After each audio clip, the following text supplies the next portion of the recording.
I just have a comment on the budget before us.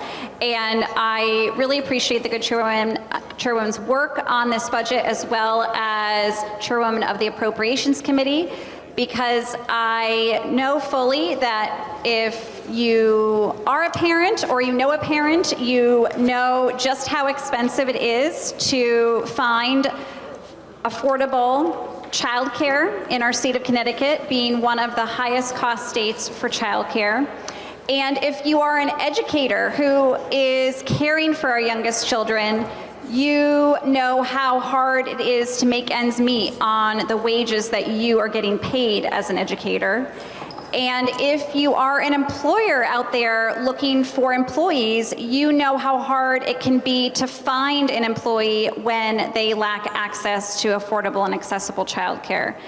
It is why, as the House and the Senate, and with the Governor's partnership last year, we established this historic early childhood education endowment to start to make an investment, not just for now in the children in our state, but for the future.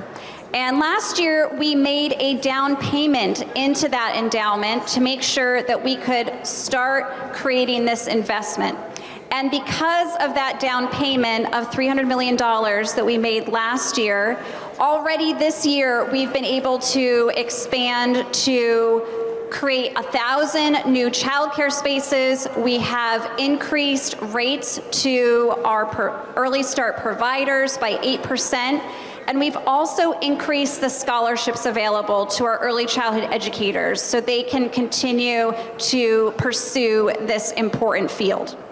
But we know in this building that it takes a lot to have focus on an issue and to keep investing in it. And that's why I am very proud of this budget before us that really makes sure that there's an additional deposit that is significant enough that in these future years, as we continue these deposits, that we can make real the promises around bringing down costs for families, paying educators what they're worth, and also making sure that we are expanding childcare spaces throughout our entire state.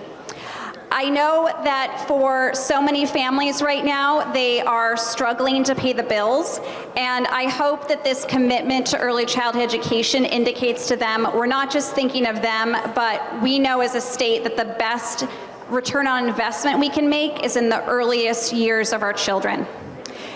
And for so many of our families that are struggling to pay their bills, I hope they also can see from us that in the years ahead that we will recommit to providing other additional direct tax relief that can support them to pay those bills.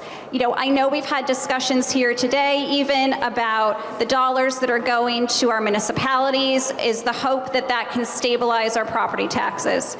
But I do hope in this building and in our work moving forward in the years to come, we can look how we can truly acknowledge how much it costs to raise children in this state with affordable childcare, with a child tax credit, and with the investments so that children are fed, they're housed, they have high quality education throughout our entire state.